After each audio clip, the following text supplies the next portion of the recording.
Here with Ryan Jimmo, unfortunately, the glare off our heads is giving the cameraman and the viewer some difficulties right now. I mean, do I need to put makeup on you as well? I think we should get some powder for it, yeah.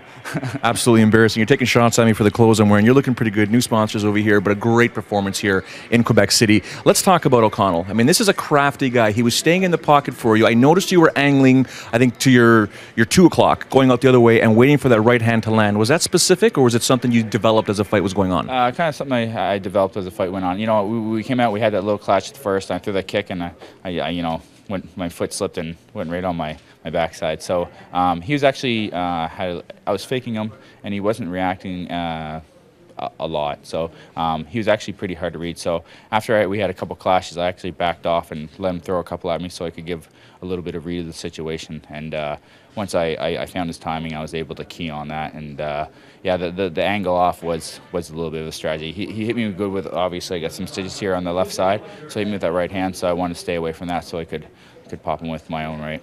It's almost lessons learned from the James Tehuna fight when you know you hurt him pretty bad and then you dropped OConnell and then you go in there for the finish. Were you a little hesitant there, or is it just like, you know what, no, we got to finish this guy off? Well, you know, once I hit him, I mean, I stepped back. I was like, okay, he's you know, his eyes are rolling around his head. You know, I was hoping the referee would just step in, but again, I beat James Tehuna within an inch of his life, and he came back. So I was like, that's not something I want to have happen again. So, you know, unfortunately, I thought he was out, and I had to give him a couple more shots. But and he's a friend. So and that's not something you want to do to a friend, especially if you're fighting. And so, but it had to be done. And of course, stitches are one thing. I'm sure the Canadian viewers and the Jimmo maniacs, as you mentioned, are probably concerned that, hey, you know what, Vancouver's coming up. Is that a card you want to get on? That's a card I certainly want to get on. And, you know, I'm going to take a week or two vacation. I'm going out to Victoria on the West Coast to visit some family. And then I want to get right back into training and get on that Vancouver card. Where are you going to do your next training camp?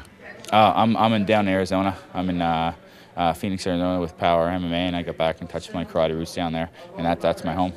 So. Thank you very much for your time. Until next time, keep fit, have fun.